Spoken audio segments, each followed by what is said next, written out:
Chatfuel School is now in session. Welcome to our live 1-hour class every Wednesday, where the Chatfuel team and the top experts in the industry will cover the most important topics you need to know as a chatbot builder and marketer. I'm Andrew, Chatfuel's head of video production. And I'm Jelena, Chatfuel's key account manager.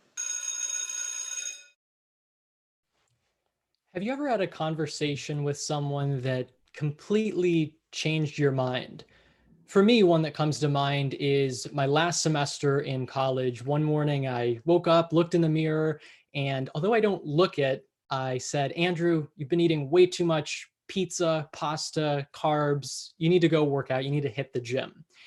And so what I did was I decided to sign up for a membership, a free trial, 1 month free trial at a local gym. Of course, going into this, I had no intention after that free trial expired to actually renew that membership and keep working out. I was kind of just trying to take advantage of the free system. But at any rate, I decided to go to the gym, right? So I went over the course of 4 weeks. The first week I went there and met this employee at the gym, super nice guy, super friendly. We hit it off, had this great conversation. I learned about him, he learned about me. The second week I went back and he knew from the previous conversation that I was a college student. And so he told me, hey, Andrew, come back next week, for another workout because we have these nightly workout classes that fit your schedule. They're convenient for you. We know you're busy during the day. And so that'll help. It's tailored to you. Then the third week, I went back again, of course, and based on information I had shared from the previous conversation, he also knew that I was a runner. So he said, Andrew, you got to check out, we have on the upper floor this brand new state-of-the-art running track that you'll love. So sure enough, I did that, ran on the track. It was amazing, 10 out of 10. Then the final week, the last week of my free membership, my free trial, I went back and again, based on previous information that I had shared with him during a conversation, he knew I was a germaphobe. So he said, Andrew, we keep this facility, this gym, very, very clean. We disinfect all the machines, the equipment, even if our guests don't do that. The locker rooms are clean. No worries here. So on that last week, that fourth week, as I was walking out, my trial was supposed to expire. And I actually did a 180 before walking out the door. I went back to the front desk. Even though originally going into this as a broke college student, I had no intention of renewing that membership, I went to that front desk and slapped down my credit card, signed my name on the dotted line, and said, I want to become a member.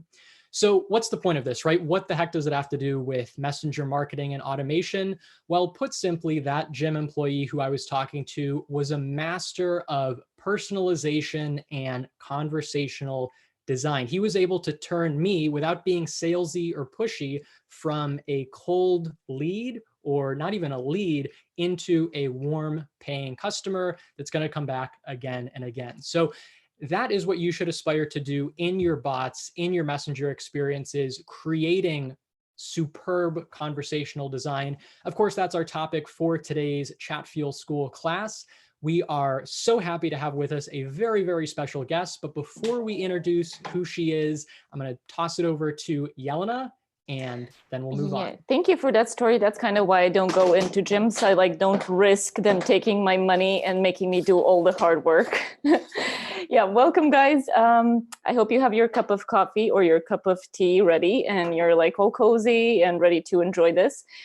If you're a bot builder or a marketer watching us today, please pop into the chat where you're tuning in from. We would love to know, and we would love to get to know you a bit better. Before we present our speaker today, do we even need to present her, Andrew? She's a living legend, so not really, but we will. Okay, feel free, go ahead. Sure. So Mary Kathryn Johnson is our very special guest today. She goes by a variety of aliases online, such as Bot Mom, MKJ, Mary Kathryn Johnson, the whole 9 yards. And we're super excited to have her here today to talk to us about conversational design. before I get to her 3 fun facts, which are fascinating, despite the fact that I've known MKJ for so long, I didn't know some of these things. But before we dive into that, just a little bit on her background. She really has 2 sides to what she does. On the one hand, she runs a website called botacademy.com, which is an educational resource for bot builders and businesses that teaches them how to execute their strategies on Messenger. And then on the other hand, she also runs the service messengerfunnels.com, which builds bots for clients. So on the one hand, she educates and teaches, kind of like what we're doing today. On the other hand, she actually builds out the bots, and her team build out the bots for their clients. And actually, one of her clients that does webinars, Mary Kathryn Johnson, was able to generate over $1 million in revenue for them just after 3 months of launching their Messenger experience. So I think that alone speaks volumes. But now let's get into the fun facts about MKJ as well. She is first and foremost a mompreneur, which I love that word. It's a beautiful fusion of these 2 words, meaning obviously a mom and an entrepreneur. How the heck she's able to juggle both of those is beyond me, but clearly she's excelling. She, during her 8th month of pregnancy with one of her sons, was actually resilient because she broke both of her legs, which blows my mind. Like, doing that normally, despite being 8 months pregnant, I don't know how you'd get through it. But again, resilient and powerful Mary Kathryn Johnson is. And then finally, most importantly, she is an avid Harry Potter fan, specifically a proud Gryffindor. So all of that being said, Mary Kathryn Johnson, bot mom MKJ, thank you so much for joining, and it's all yours. Oh my gosh. How can I continue after that? I mean, we're just going to have to talk fun stuff like Harry Potter and how the 7th and 8th movies suck. And you got to go read the book, right? I mean, yeah. Yes. Thank you, Andrew. What a sweetheart. Thank you. Yeah. And luckily, both sons are grown now, so I don't have to juggle that as much. So yeah, most of my time is pretty much my own. All right, guys, welcome. I am really excited to be here and be part of this amazing Chatfuel School. And we are going to talk about the amazing experience that Andrew just talked about in the beginning and how you can create that same experience automated, but have it still be one-on-one, just like that employee did in the gym. You can do that for your prospects, the prospects of your clients, all of those people. So everybody ready? We're going to just jump in Let's and dive dive in on this in. thing, right? Woohoo! Woohoo! Let's go. Yes, yes. All right. So let me just present this puppy. All right. This is my gig. This is my stuff. I love this stuff. This is not about building bots, people. This is about having conversations. And we are going to talk about conversational design for high conversions, because you are building chatbots, but you are doing way more than that. The chatbot is the tech. The chatbot is the actual delivery of your message. But if your message is garbage, your chatbot's going to be garbage. Sorry, I'm just going to say it plain as day. You really have to make sure that what you put in the tech is what matters. Otherwise, people would identify themselves as email builders. I build emails. Nobody does that. Nobody talks about that. They say, I'm an email copywriter. And the tech of the delivery of the emails is very much secondary, tertiary, right? It's way down the list.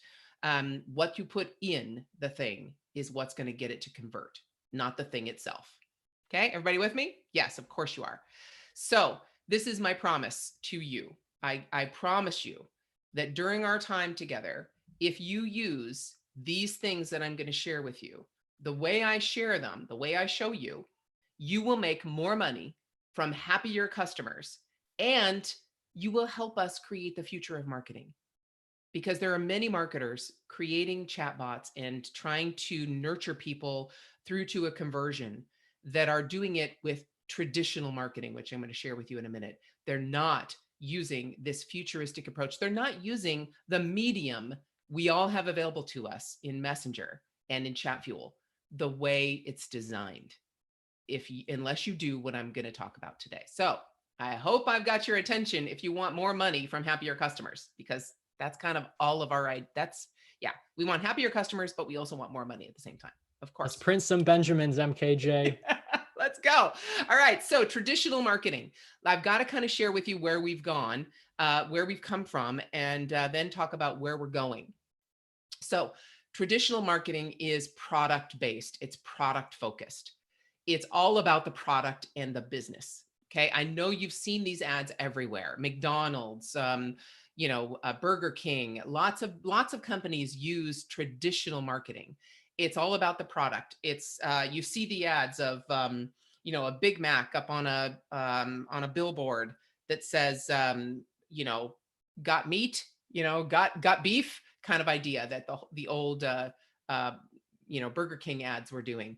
But it's all about the product. It's not about how I feel eating that Big Mac, which is kind of crappy, but still, if you really love it, it's not about how delicious it is or, me, about my experience. It's all about the product, how much it is. Usually in traditional marketing, you're going for the lowest denominator, right? It's always dollar meal, right? It's the lowest price. And where can I find it? There's McDonald's everywhere, at least in the United States, everywhere.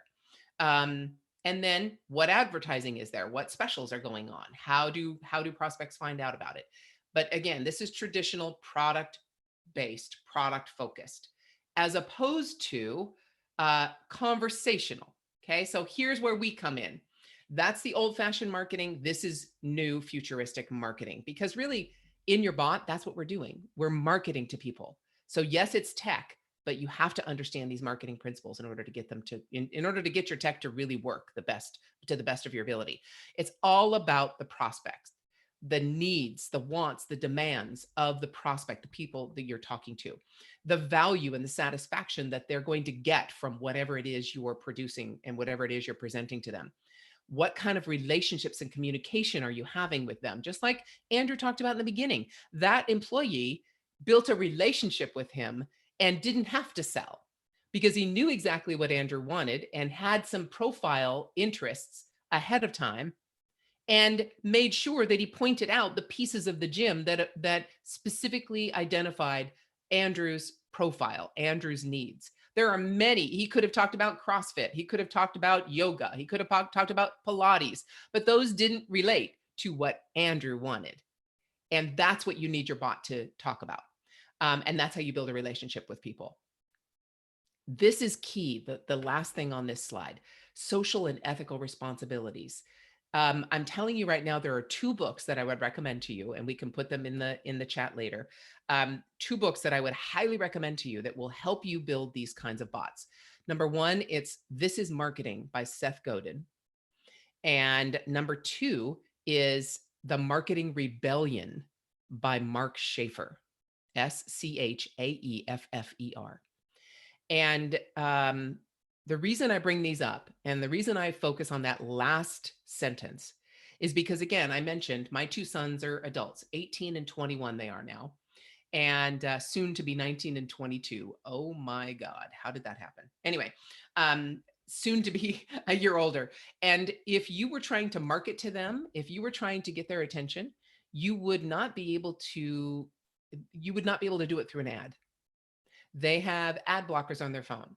They have ad blockers on YouTube. They don't listen to commercial radio. They don't watch commercial television.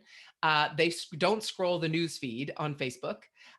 So you would not be able to reach them on an ad. Funnily enough, the only way you could probably reach them on an ad is if it was on a billboard as they were driving somewhere. So talk about how we're going back in time. Yeah.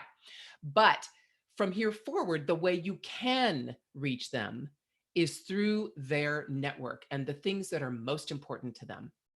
That's what we mean by social and ethical responsibilities. So it's the difference. If you read that book that Mark Schaefer, Marketing Rebellion, he tells an amazing story of a soap product called Dove. Okay, some of you may know that, some of you may not. That's been around a long time. Yeah, and they have cornered the market and had pretty much 80 to 90% market share up until like around World War II. The 1930s. We're talking from the mid 1800s all the way up. And the reason is because they did not come they did not progress with the future of marketing. And it was all about the dove. It wasn't, they didn't switch and try and find prospects.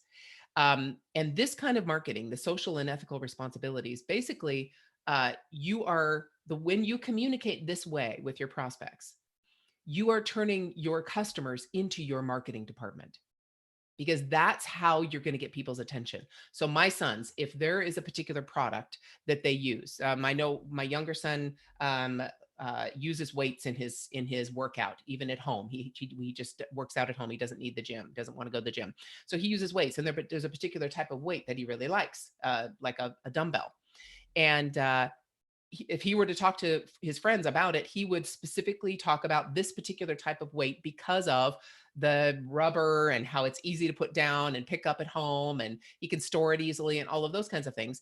All of those social implications, how the fact that it doesn't stink like most rubber and smell up his room because it smells that yucky rubber smell, those kinds of things. If those are important to him in that product, and that's what he's going to talk about. And so he will now become the marketing department for that type of weight.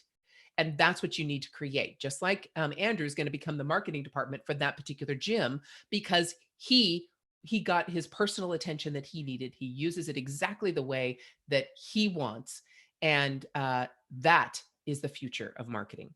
And that is what you can do in an automated, one-on-one, personalized way in your bots. Okay, so why, MKJ, are you focusing so much on this marketing stuff? Let's get to the details of the bots. Yeah, no, we're not. We need to know this before we touch anything in a bot. Because if we don't know where we're coming from, if we don't know the pain and the solution that our products solve, our bots aren't going to be effective. Okay, so that's why I'm spending so much time here. Just like the foundation of a house, you don't put up the walls without a strong foundation. House is going to fall down. Okay, that's why I'm doing this. All right, so this is exactly what I mean. The ability to have a one-on-one personalized conversation across multiple channels, and you're meeting the prospect how, when, and where they are and where they want to be. It's all about them. It's not about you, and until it needs to be, and we'll get there. All right, so in reference to bots, this is how we nurture people. It's all about the conversation. Just like Andrew, that was such a beautiful introduction, Andrew. I'm telling you, that was amazing. It's all about that conversation. But I'm telling you right now, your bot, you build the vehicle and the road, but the prospect decides when to get in that vehicle, how fast to drive it down that road, and when to get out.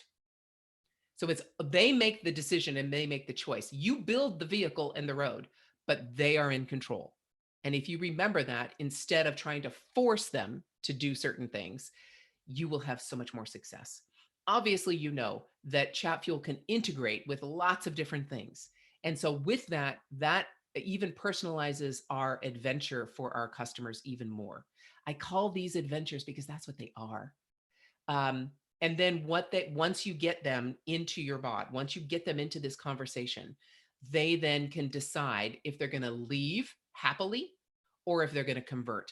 And I'm telling you, both of those things are equally important. You want to make sure you have exit ramps on your road. You want to give them an opportunity to leave happily and not block you. Very, very important. You don't want a bunch of people blocking your bot, because if you do, Facebook will not like that. And they'll think you're doing something wrong and your bot will be shut down. Yeah. Said with love from experience. All right. Just a quick note, if I can jump in. I'm not going to dwell on this, but I think what you mentioned there about the cross-channel marketing is super, super important too, especially in light of the recent Facebook policies where, you basically have 24 hours to reach your users for free. So I think exactly like you said, now more than ever, it's super important to consider, email, SMS, as well as Messenger in that marketing stack. Absolutely. Really, that is, we have to use this. It's not just the bot by itself, 100%. It is the entire marketing sphere, the entire marketing container, if you will, and all the ways that you can communicate. So obviously, in order to do that, you need to get their email and you need to get their text, their phone number, and you need to do it properly according to TCPA, FCC, all the rules that are surrounding those. So please, I see so many bot builders just get the phone number and think they can just automatically send an SMS after they just get the phone number. You can't. You need to specifically get permission, and you need to do it in a way that shows that you have a terms of service or a privacy policy, and that they understand that they are agreeing to get text messages from you. So I'm sure we can talk about that and go through some of those details. And I'm sure Chatfuel has that covered for you in terms of what kinds of text you have to put into a text block in order to get that permission. But don't just think that if you get a phone number, you can just text people anytime. You can't. And I'm telling you, the reason you need to pay attention to this, if you hear nothing else, know this, that if you're sending text messages without getting proper permission, you could be fined $1,500 per text that you send. So get permission properly before you start sending SMS messages and trying to get people back into your bot. Okay? Done. One example of where that rule, it's better to ask for forgiveness than permission, does not apply. Not unless you have unlimited supply of money and you can spend $1,500 per text that you just sent improperly. Yes, in that case, it's better to preemptively spend like an amount of money for legal counsel and to get a person to tell you, do this, do this, do this, put that in place, and you're like good to go forever. So, yeah. Absolutely. Where is that $1,500 better spent?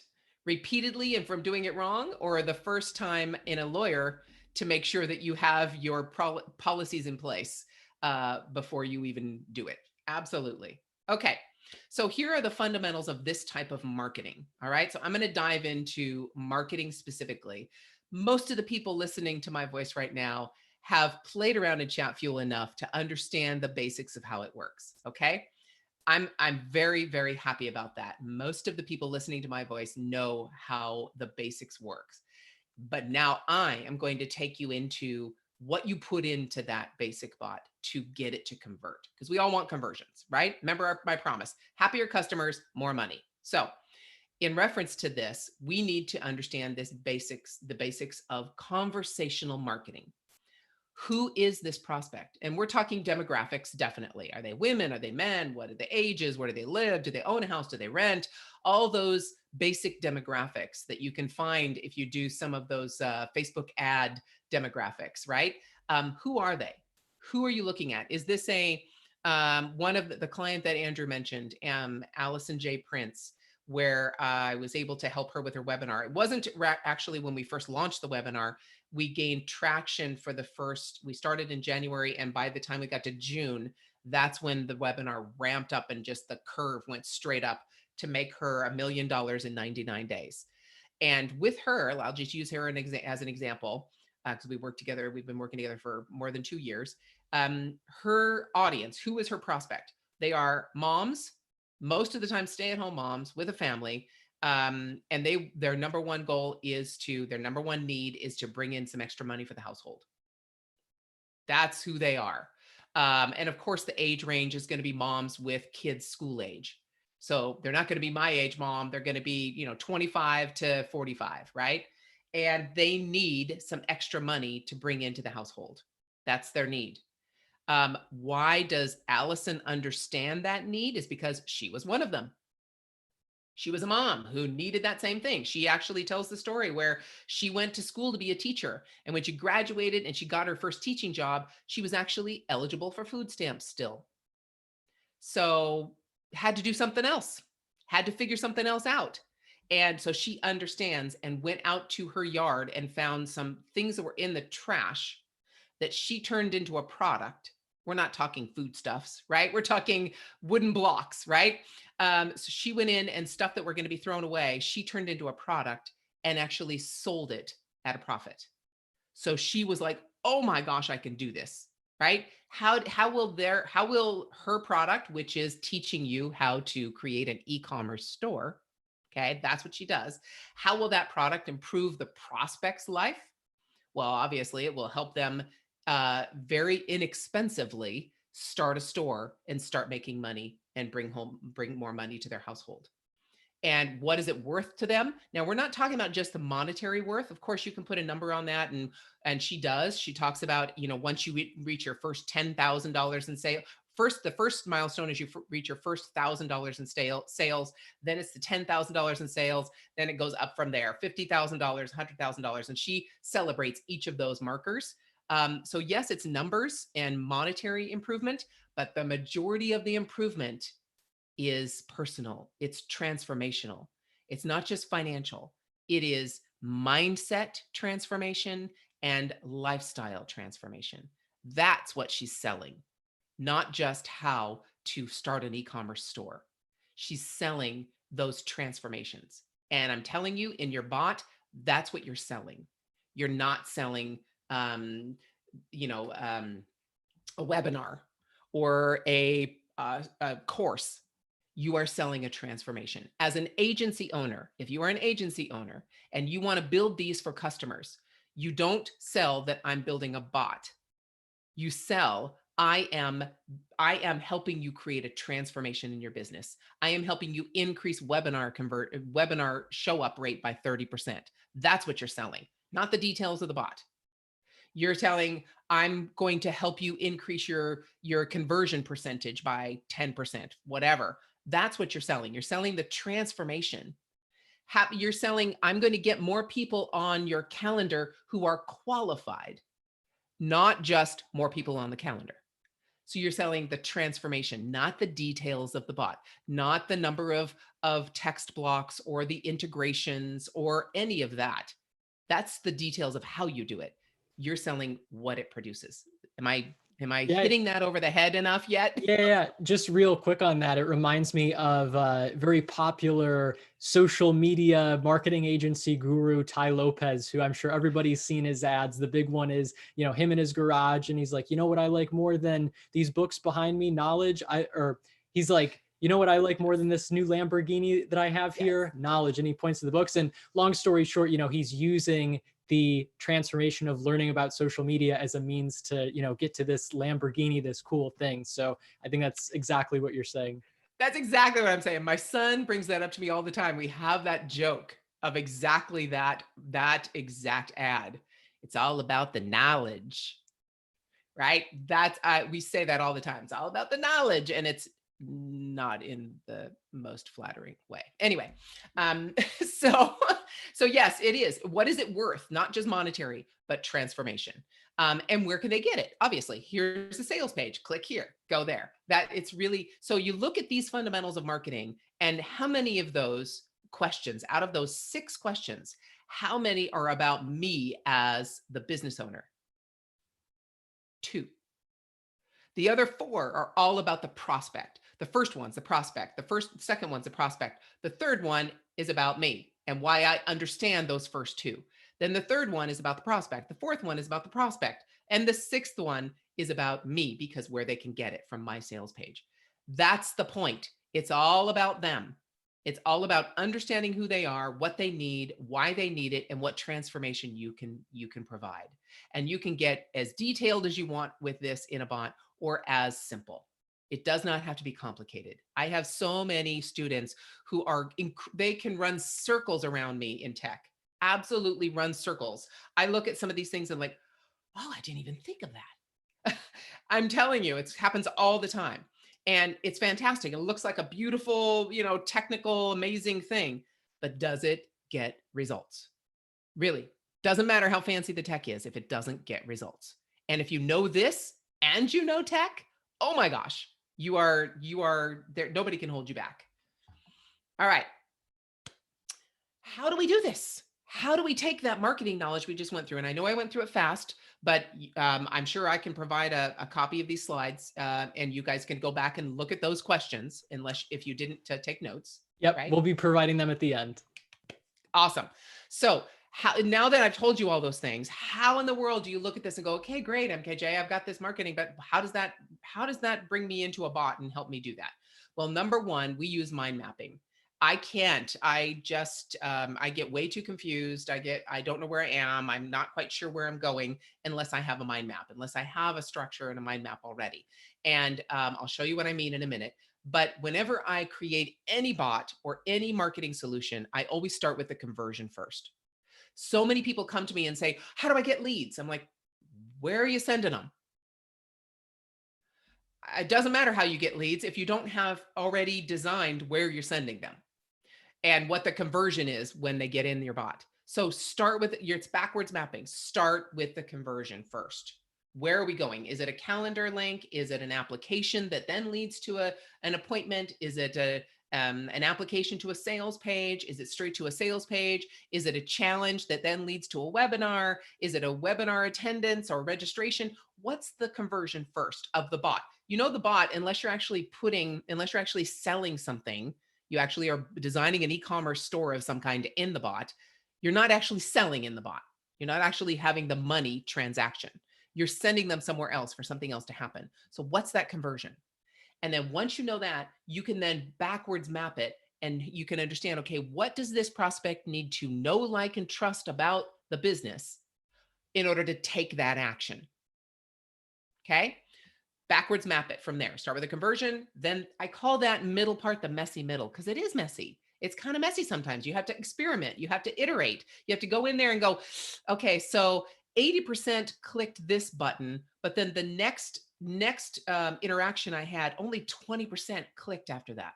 Something's missing between those two things. I need to look at that interaction and go, what do I need to change to get them to interact? And I'll give you an example. I have a client who has, it was a relationship guy. He's a guy, good looking guy, who actually teaches women how to find the perfect guy. I don't know. I guess it works. But anyway, so we're building a bot for him. We asked the question, some of the beginning questions, right? Basic questions. And then we get to maybe third question and we get to, so what's your relationship status? Are you single, married, or divorced? Well, the message before that was 85% click through. We get to that question, 22%. I think we're asking a little too personal question a little too soon. So we switch it up and we're like, okay, let's switch it with this. And you can't know this until you build it and have people go through it. So here's your number one clue as to why you have retainers. This is what you do in a retainer. We go through every single message block and look at the click-through rates, look at the deliverability, and see where we need to iterate. That's what we do on a monthly basis, regularly. And then, so that question, we switched it to, have you ever had your heart broken? Yes or no? Boom, 90% clicked through on that button. And then we go further on and get more know, like, and trust. And then we ask the question, what's your relationship status? And 75% of the people answered it, because we had already invested and gotten them to know, like, and trust him to be able to be comfortable enough to ask that question before we asked it too soon. Make sense? That's so clever. Like, and what you mentioned about, going in there and looking at the click-through rates and everything, I think that a lot of people have this misconception that a chatbot is set it and forget it. It is automation. It is super useful. It does save time, but you do need to keep, adjusting it to the feedback that you're getting and to the results that you're getting. So this is like awesome. Thank you. Yes, my head copywriter, Alexis Bartok, she's incredible. She says it like this. She's like, that's like if you just build a bot and hand it over to the client, say, great, have a nice life, and you go on to the next project. That's like building a house and no one ever lives in it. No one ever lives in it and sees how it works and goes through the rooms and figures out how, right? You just don't do that. You need to experience it. You need to have people go through the thing you've built in order to understand where it's going to break, where they're confused. I have lots of people typing messages back because I wasn't clear enough to give them instruction to click a button, right? And you won't know that if you don't iterate anything. A quick note on that too.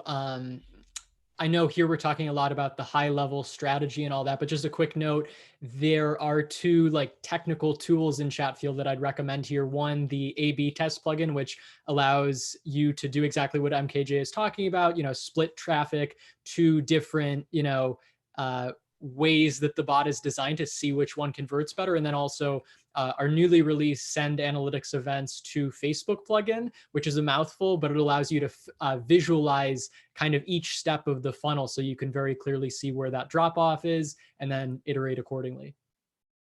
Beautiful. That's exactly right. And those are things that I would build into the bot where I think that things might happen. So another example, webinars. Okay, webinars are my gig. Probably 70% of my clients are webinar clients. And again, with Allison and everything, but we've been able to switch that up now and actually deliver the content of the webinar right inside the bot instead of sending them to a registration page. And so now I do the split test specifically for that to test, because some of our clients like Allison, that structure didn't work for her as well as it did for another client. So her audience didn't really want that. So I would set up a split test on that and send half of the people to the actual old webinar, the actual hour-long evergreen webinar for them to watch right live, all the way through. And then also our broken up webinar, I would split test half of the people going through that and see which one had better results. But you still, even with that, have to go through and see how they interact with your messages. And so, yeah, that's a perfect example. And especially the analytics would be a quick overview as to what's happening. That's beautiful. All right, mind maps. You're looking at me like, okay, am I gonna like go back to kindergarten and start drawing again, MK? No. A mind map, you can start with a mind map for strategy. And again, I don't start building any bot unless I know the strategy for where I'm headed, not the individual messages yet. We're just talking about the strategy. What's the conversion? What am I going to use to get them to know, like, and trust? Am I going to use a 5-day challenge? Are we going to use a webinar? Are we going to use some type of PLF formula, product launch formula? What are we going to use in that messy middle? And then and only then, I go, okay, how are we going to get leads into this?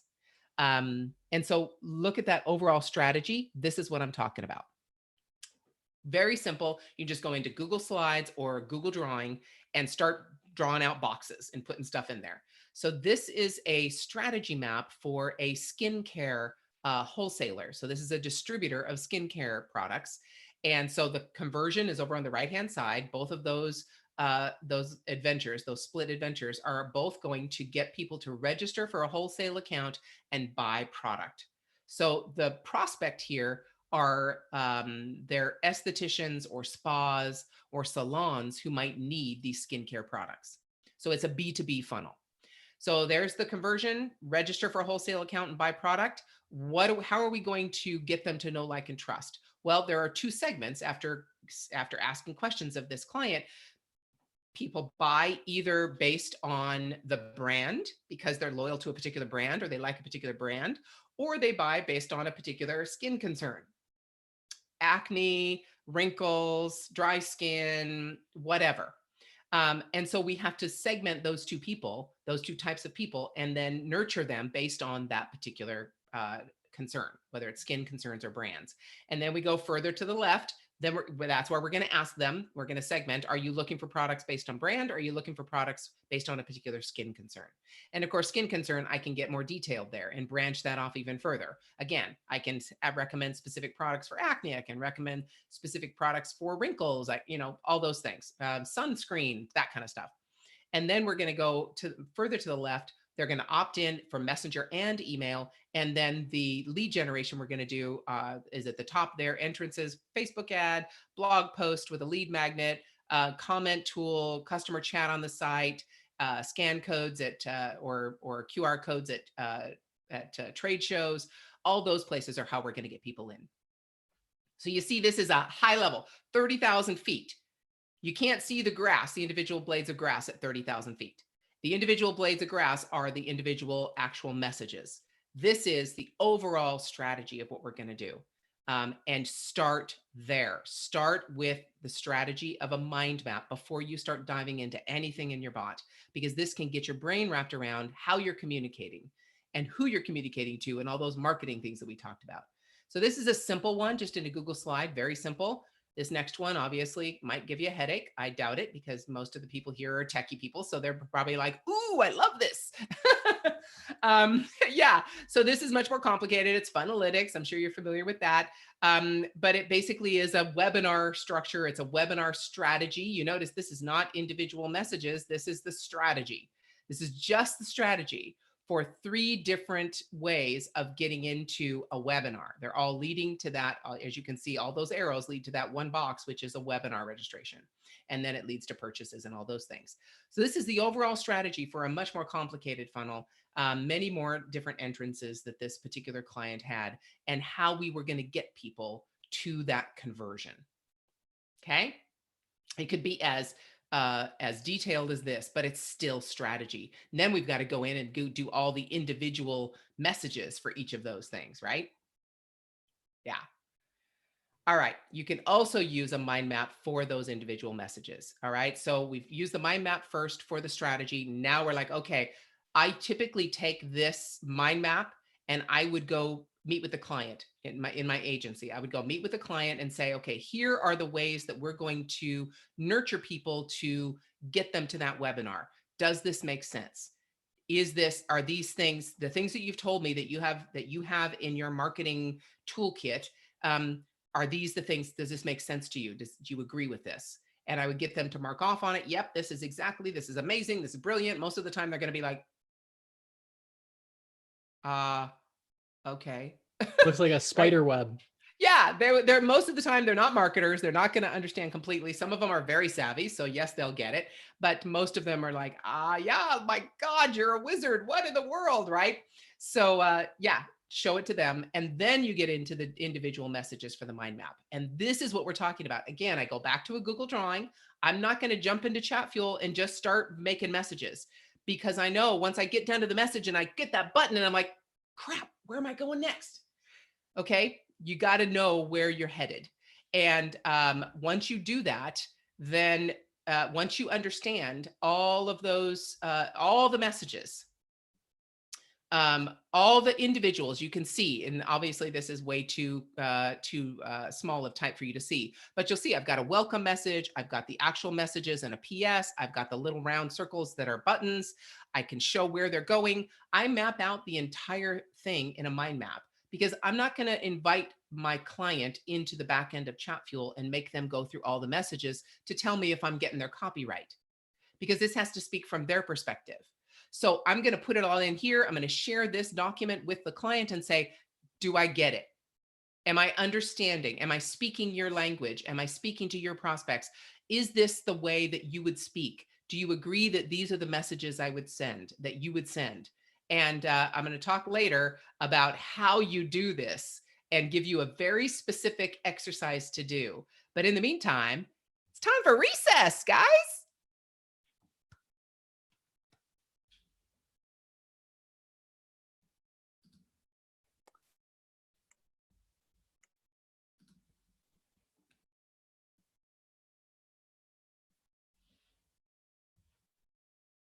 This marks the halfway point of today's episode of Chatfuel School, so let's take a quick recess.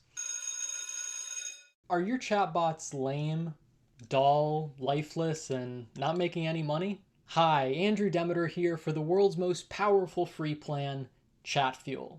On May 20th, our free plan is going from this to this. Or if you're a foodie like me, from this to this. We're turbocharging the free plan by unlocking all pro features for everyone. Now, using our free A/B test plugin, you can finally settle the age-old question, do my customers actually want pineapple on their pizza? Now, using our free cart reminders feature, you can sell more ointment cream to that mom in Kansas who, well, forgot to order more for her son. Imagine the look on your face when you see your business bank account go from this to this. And if you like the results you're getting on the free plan, upgrade to Pro to reach an unlimited number of customers. Upgrade now to start automating your Messenger inbox for only $14.99. Seriously, that's like 1 cup of coffee at Starbucks. But that's not all. Upgrade by May 20th and get 20% more subscribers for free. Yes, you heard that right. Upgrade now and we'll sweeten the deal.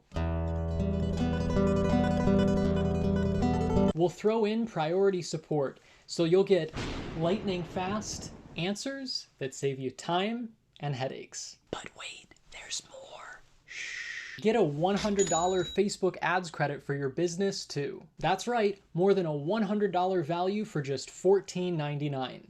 Here's how to order. Go to chatfuel.com and log in with your Facebook account. Create a new bot or click on the free bot you want to upgrade. Connect it to your Facebook page, then navigate to the Configure tab and click Upgrade. Enter your card information and boom, you're a pro. All right, Oh my God, that MKJ, was back to amazing. you. Oh my gosh, I love recess. Thank you. It's the best part of any educational system. Yes, I used to be a yard duty. Let me Ooh, tell you. that's rough. All right, guys, here we go. Ready? Okay, so there's the detail of the actual mind map that has the individual messages. Now, let's talk about how the mindset of how this works. This is kind of a plot graph of a bot and how you get people to decide. Obviously, you subscribe, all of this nurture and pitch and decide. That's all that messy middle stuff. That's all the messages that pertain specifically to those prospects, getting them further along this journey with you and getting them to decide either to leave and say, bye-bye, have a nice day, or to purchase, one or the other. Really, those are the keys. That's what we're doing. All right. How do we do this? Now, most of the prospects that you will have if you are a agency, most of them will have an email list. Most of them will have an email automation that they've been using. So I start, if that's the quickest, easiest way, instead of making this all up from scratch, start with some of the marketing they've already used. So start with their email. First thing you're going to do is take one of their emails, a good email, an email that talks about a transition, a transformation. Start with that full email in a Google Doc. Now you're going to take that big email and you're going to distill it down. I took a science degree, so I know how to distill things, right? So you're going to distill it down. You're going to break it down. You're going to throw out all those extra words and extra sentences that aren't really the meat of what they need to say. And you're going to take it down to one paragraph. Then you're going to distill it down even more, and you're going to even throw more of that out and get it down to one sentence. But you need to keep the essence, the transformational communication in that sentence. And then you're going to distill it down to one word. One word. What does this represent for this particular prospect? And that word will never be buy. That's not what people come to you for, to buy. They come for a transformation. So let me show you what I mean. Here's a big old long email from Allison J. Prince. All right, yada, yada. This week my kids did this, and I'm a mom before, and I blah, blah, right? That's email. Totally. You're telling. You're tell. Now I broke that down into one paragraph, and I took her words and condensed them into one paragraph. And you notice there's a bright red word down there, and there's a reason for that word, because now it's down to one sentence. One sentence: making money selling products from home as a mom, as a dad, as a family, whether you're a newbie or you've tried, but you're stuck, or you're wanting to grow, just works. Because I can. Because that's the one word. That's the transformation for her. It's because I can. Most of these people really don't think they can do this. They look at people online and e-commerce and all of that, and they're like gods, and they're magicians, and they have no idea how it works. And they don't think they can do it because they don't have anyone to hold their hand to do it. So really, the transformation Allison is providing for her prospects, for her students, is confidence. It's confidence, because I can. That's her hashtag. That's what they all use. And so that's what you're getting at. It's not buy. It's not make an e-commerce store. It's not sell stuff. I almost said a bad word there. It's not sell stuff, right? That's what you do. So you're going to do this same thing. Use this paragraph. I'm not going to use the big old long email, and I'm not going to use only that sentence. I'm going to use this paragraph, and I'm going to create my messages for my bot from this paragraph, like this. Okay, in that paragraph, this first sentence, all right, I'm going to turn that into a bot message. Whether you're a newbie, you've tried, been stuck, wanting to grow, blah, blah, blah, that selling products online is the best ways to make money online, right? Are you ready? Yes, tell me more, right? That's my bot message. And it's been translated from a telling email to a inviting, engaging bot message, Chatfuel message. Then the next question in there, I'm going to turn that into 3 messages with typing delays in between. Okay. This last week, while I was honestly burnt out, tired, blah, blah, blah, Netflix, right? I ended up selling $24,000. Yay. Right. I'm going to turn that into a message, adding the things we use in bots, emojis and GIFs, I don't know, GIFs and images, right? I'm going to use those things because we have them at our disposal, which emails don't. So I don't know about you, but honestly, I'm burnt out and tired of watching Netflix. I just want to take my kids to the jump house and chill. Don't you? Right? That's taking that telling message and turning it into an engaging, inviting them in. Yeah, but even in these crazy times, my products are still selling. In fact, I ended up selling over 24,000. Yeah, 24,000 when I was watching Netflix in lockdown. Want to know why I love e-commerce so much? Yes, why? Right? Again, this is all from that paragraph. I'm turning it into a series of messages. I'm so glad you asked, right? And at the bottom, finally, I'm getting to the conversion. My daughters, who are 10 and 13, were able to build a 6-figure business. Yes, they sold $100,000 worth of scarves in 9 months. Okay. 6-figure business while they were in junior high and elementary. And you know, it's time for you to discover how to make this happen for you too, right? Yes, you bet it's time. That's how you take that paragraph from that email and turn it into engaging bot messages. And here's the kicker. Here's finally the conversion. Yep, it is. Okay, so now that you're pumped about selling online, can I show you how a clanner in our group, she calls them clanners because I can clan, in our group who made $13,000 selling rocks.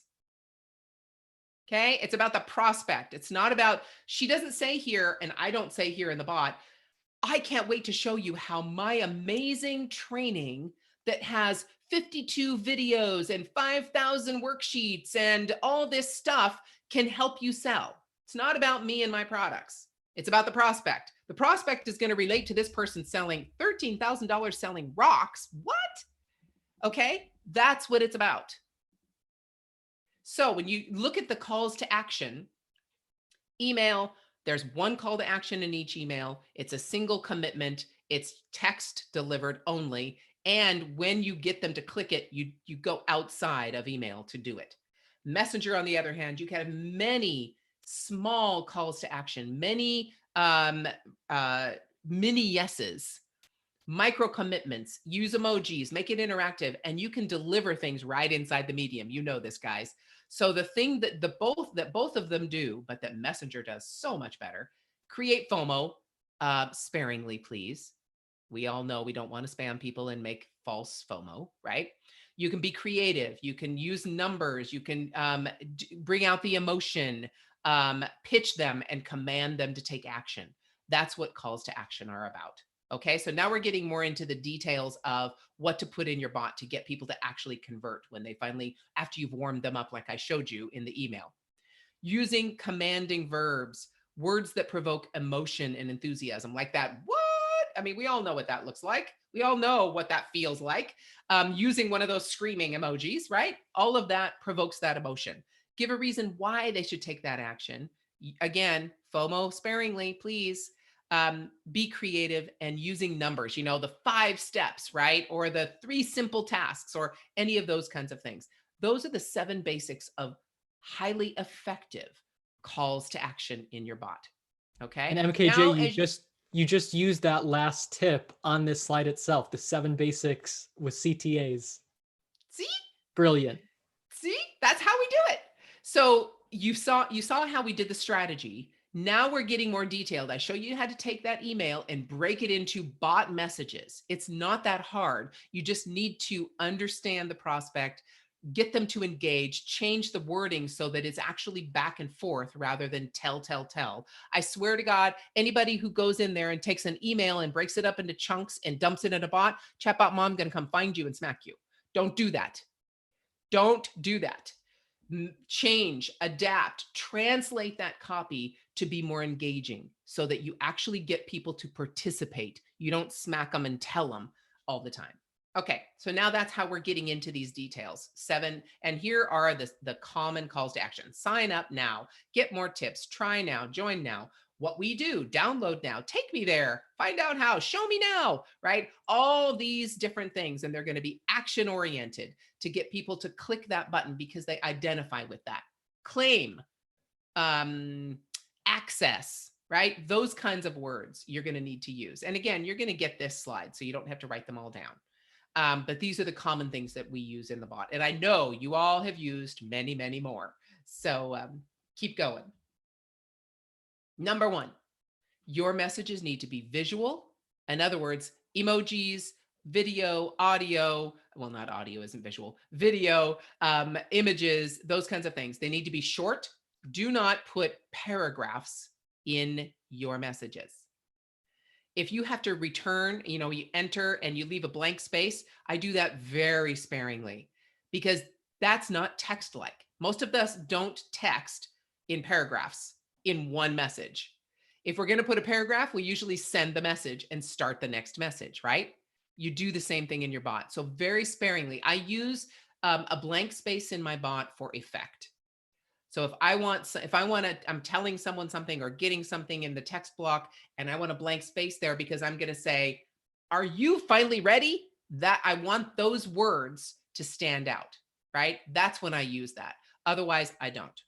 And of course, your messages are interactive because you are actually translating that email copy into bot copy, into questions and leading questions and getting people to participate in the conversation, not just sit back and read. All right. Now, here, I'm just going to leave you with some of the details of how important calls to action are. And now you see why we spend so much time on what is the conversion, because that's what gets people to buy. The calls to action motivate people. They take the thinking out of this decision because bots are so much higher converting because you get those mini yeses. And the more people are willing to click, and I'm using my finger for a phone, right? Most of the time they're on a phone, right? So the more you can get people to click and participate in that journey, the more likely they're going to be to click the final thing, whatever you're asking them to do. So it takes the thinking out of that. They participate not necessarily unconsciously, but it's speaking to them, so they choose to participate. That's what I mean by taking the thinking out. Don't get me wrong. I'm not trying to persuade people to do something they don't want to do. All right. And no brainwashing. No brainwashing. No. And of course, it boosts your digital advertising success because whatever money you spend, how much less will you have to spend on retargeting ads to get people re-engaged if you engage them the right way to begin with? Your client will love you. Okay. Remember this. These are your plot. This is your bot plot. Remember this. These are the places you're going to get the mini yeses. All in the nurturing. Here's a major pitch. Do my thing. And then here is the follow-up after you've pitched. If they're still here, bring them home to that buy button. Right? But these are all the places where how many calls to actions do we have? Lots of them. It's not just about buy. It's about continue the journey with me. All right. If we aren't clear about the destination, we cannot effectively create the path that prospects need to take to get to that destination and our call to action when they get there. So it's like building a freeway. You don't start building a highway with the on-ramp. People are going to fall off the edge. There's nowhere for them to go. You have to start with the destination. And then you build the road, going around the huge trees, going around where people live, going around the lakes, going around all those obstacles. That's the messy middle. And then you build the freeway entrance, the on-ramp. So you need to be clear with where you're going in order to get people to take action when they get there. Thank you, guys. Oh my God. Okay. I think I speak for everyone when I say thank you for being the bot mom we all needed today. You're so sweet. Yeah. So Andrew, do you perhaps have any questions or can we share the slides? I do have one quick question. I know we're kind of out of time, but we'll go a couple minutes over. For the messages you were talking about, MKJ, and breaking it up into those paragraphs, do you have like any tangible or concrete like limit on how many lines you typically use? Like is it something like, you know, past 7 lines of text, you know, it's just too much, I break it up into different messages, or does it kind of depend based on the client? It really does depend on the particular email. You know, there are people who write 2,000 word emails, right? Not very many, but there are. So most people in that story that they're going to take you through, a lot of white space. It looks like a long email, but there's a sentence and white space and sentence, right? So just in terms of the paragraph itself, if you're switching concepts, okay, so if for some reason in the email they talk about one thing and then they switch and they start talking about something else or something deeper, then you want to have messages for each concept.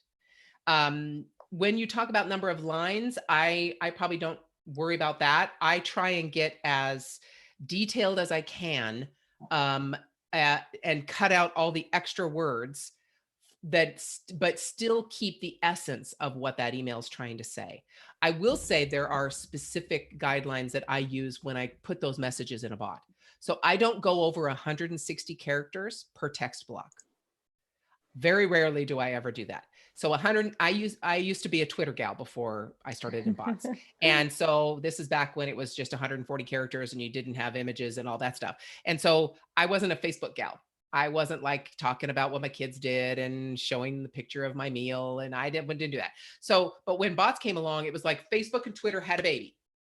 And it was like, oh my gosh, it makes sense. And so I call this face tweet. That's why I call it face tweet, because you're talking on Facebook, but you're doing it Twitter-like. So don't go over 160 characters in your text block.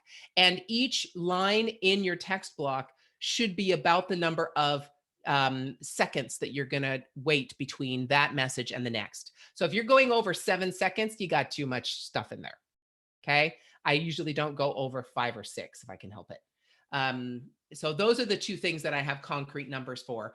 The paragraph really depends on what it is you're saying and how long it's going to take you to say it, to keep that same essence of that because I can, or that, you know, whatever your transformation is. Even if it's an e-commerce store, if you're selling skincare products in an e-commerce store, it's not buy my skincare products. It's feel younger, right?